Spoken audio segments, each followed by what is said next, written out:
Well, that is just such a great song, and if we can just remember that everything is a miracle and everything is holy now, and walk this world with reverence, it would take care of everything else. It just would. Long ago, when I was between churches, I used to go bike riding with my friend in the wine country. And we used to talk about it being our chapel of the vineyards, that we would go on Sunday mornings and just bike through the beautiful vineyards. So wherever we are, it's holy, because we're holy. So that isn't part of what I wrote down, but it's a good one. So I was talking with my sister just a couple of days ago, and I mentioned to her that I was looking forward to a happy event that was going to take place at the end of October. And she said, well, that's only 5 Sundays away, and you know how quickly they come and go. And so I thought about that, and you know, usually I say, OMG, it's the last Sunday of the month, and I was going to say, OMG, this is the last Sunday in September. But if we're looking forward to happy events in the future, then the good news is that they'll be here before we know it.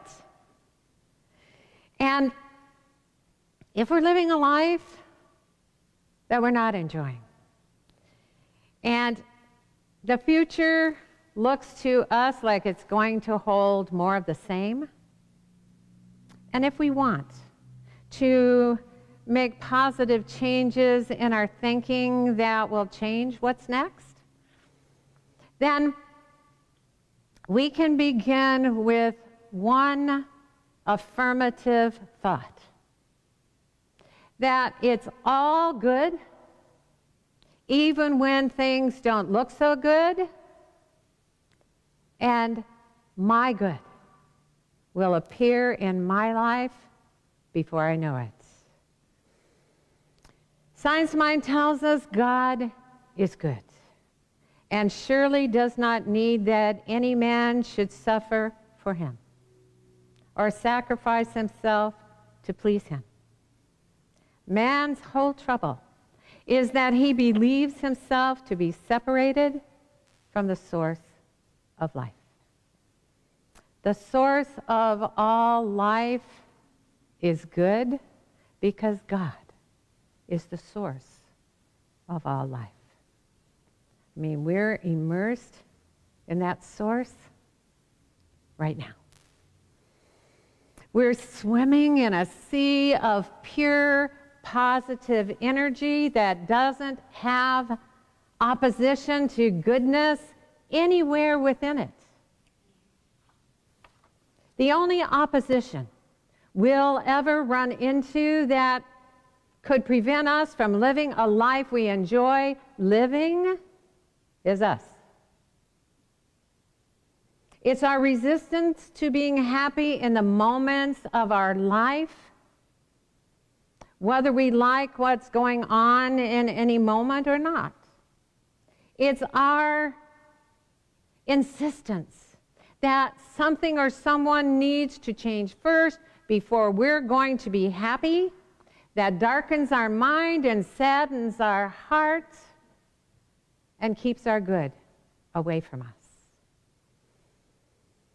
If it seems that we're experiencing the same negative events over and over again, repetitive experience can teach us that we need to change our thinking and try a more positive view of life that will give us a different result.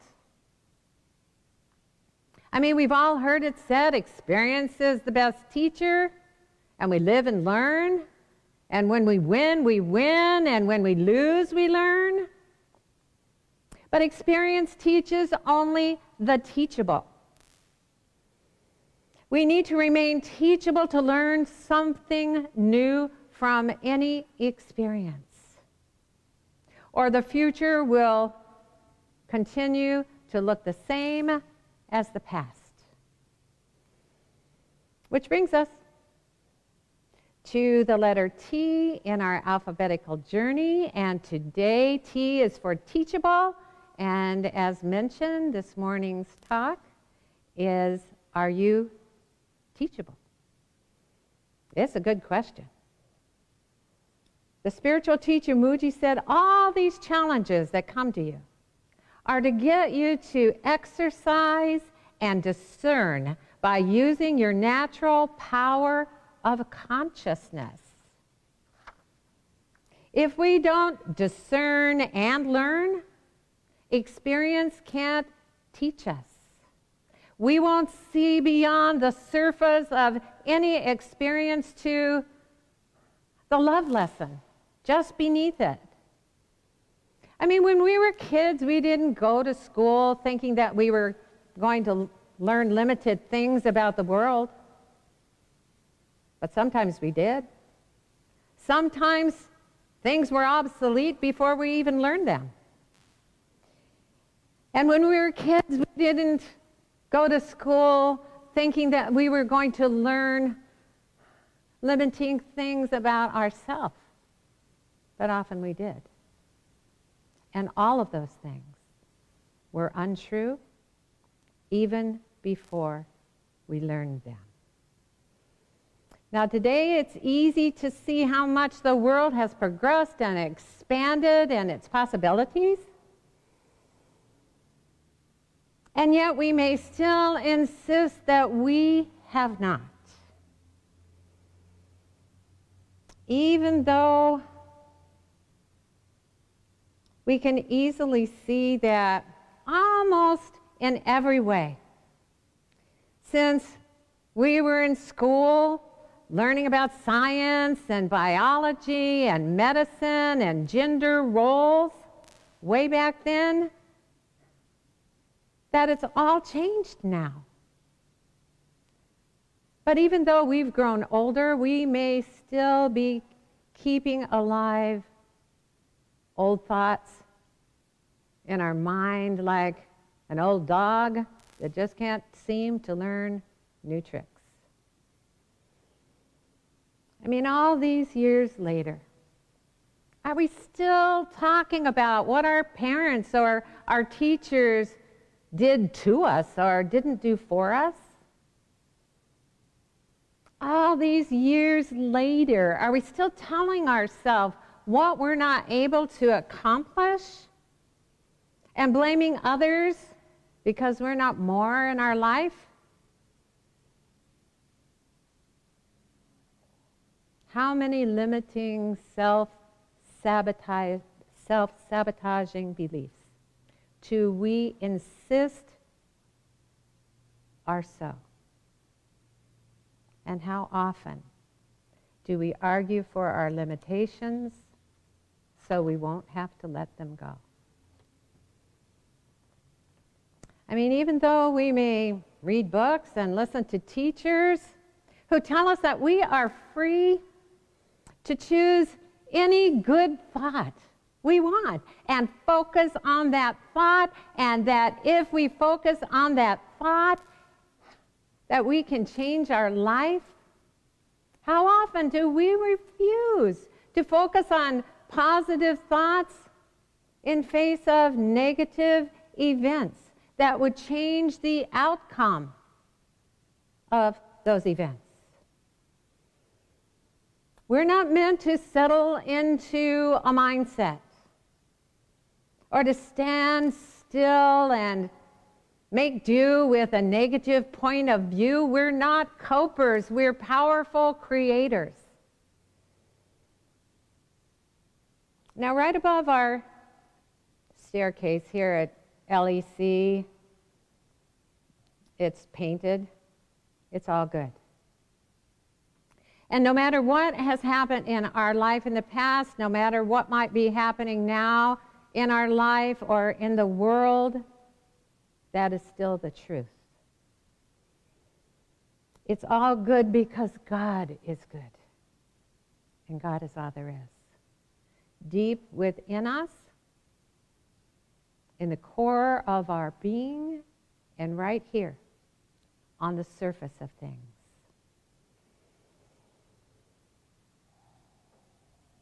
Our whole trouble is that we believe ourselves to be separated from the source of life.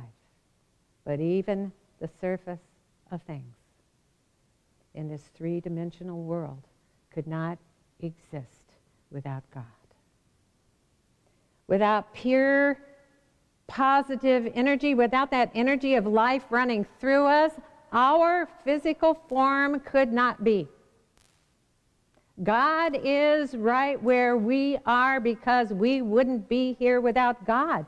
Without the source of our life, we couldn't think or feel no matter what we're thinking or feeling, and even if we're thinking that we're separate from our source and feeling alone. Even when we're not feeling our oneness with goodness, the allness of goodness is still right there to feel within us and all around us. That doesn't go anywhere.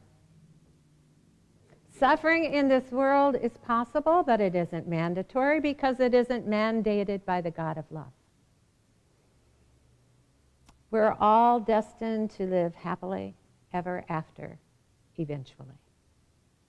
But the good news is, we can start living happily any time we decide to. We don't have to wait for the hereafter. We can trade in our complaining about life for our appreciation of life. We can create happy events to look forward to out of today's happy thoughts and satisfying feelings. Appreciation for our existence as it is now, however it is now, allows us to feel the happy now. That will create a happy manifestation in the future, no matter what is happening now. But even if the whole universe backs our happiness and moves the heavens to bring to us every good thing we ask for, if we're not willing to receive it, we won't.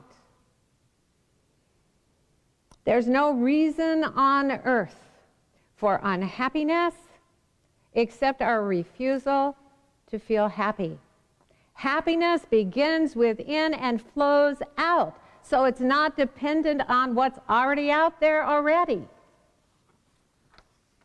If we were to decide to trust that every step we've made, every step, since we've come into this human experience has been the perfect one for us, we would be happy with our life, rather than regretting what looks to us like past missteps or current missteps.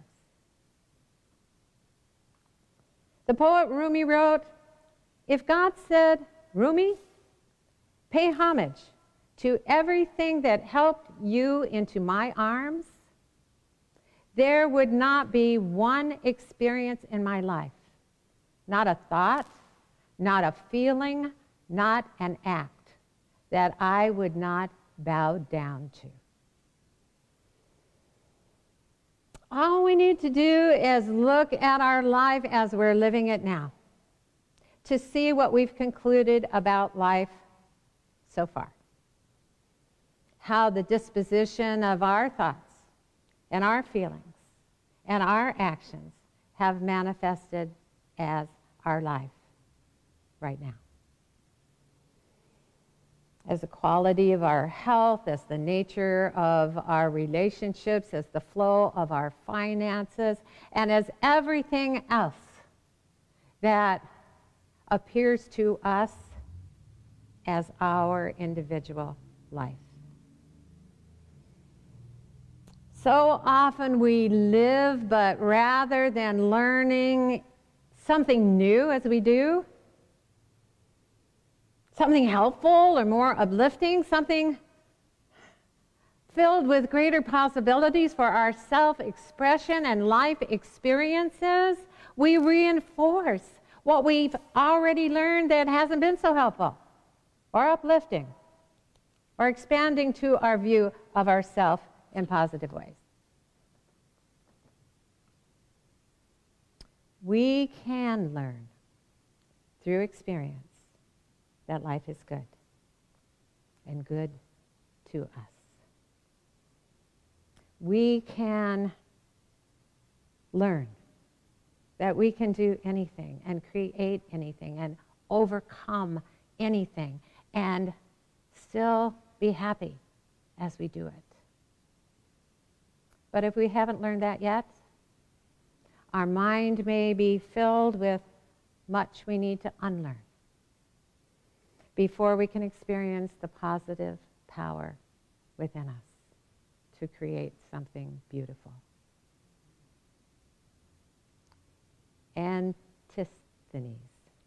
the Greek philosopher and student of Socrates, wrote, "The most useful piece of learning for the uses of life is to unlearn what is untrue." To be teachable, we must be willing to unlearn what's limiting to us but seems true about ourselves, so that we can experience the truth of a self that is unlimited. Whether we've been off-roading on our earth path, we're stuck in some bramble bushes of confusion, or whether we've been tiptoeing through the tulips the whole time and wonder what all the fuss is about, every step we've made has been in the right direction, no matter what it was, and no matter where we are now, and we can pay homage to it all. Muji said, "You are never going to become I am. You are never going to become the divine self. You are going to just keep on unbecoming what you are not." If we're not willing to release and let go of what we're not, if we insist on the legitimacy of a self that's separated from the source of life, if we persist in telling the same old stories about our limitations to ourselves and everyone else, we'll never unbecome in our mind what we are not. And we won't experience the divine power to create all that we're able to create while we're still living in this human experience. We won't be able to accept who we already are because it'll feel like too big a leap to take in our mind from the limited one we've been insisting that we are for so long, the one who is struggling to become spiritual, to the powerful being we already are, the one created to create a life that is fun and satisfying to live, a life that is beautiful and happy and healthy and always growing and always expanding no matter what our age. Until we accept that life is good and good to us, we human adults will continue teaching the children of this world through our conflicts with each other, through our judging and blaming and resenting one another that fills the media every day and all hours of the day, and perhaps even fills our household too. That which is untrue about themselves and life, that which they will have to unlearn on their own one day, unless we can unlearn it first and become teachers. Teachers of peace, teachers of compassion, teachers of tolerance, teachers of love.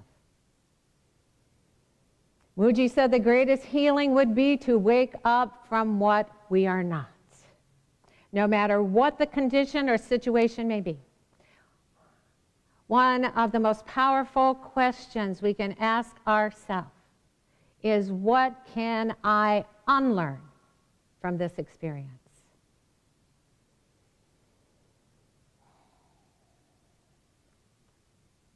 If past experiences seem to confirm for us that life is meant to be a drama-filled struggle and that happiness isn't the universal plan for the living, then it's time for us to beg to differ with that conclusion, so that what comes next for us and the children of this world will be different and far more happy than anything that has come before.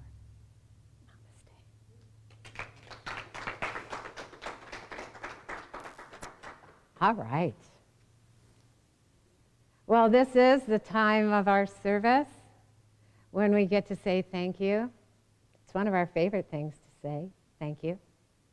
Because a thank you that is filled with gratitude is a powerful statement. And so, thank you. Thank you for your love and support. Thank you for coming here today.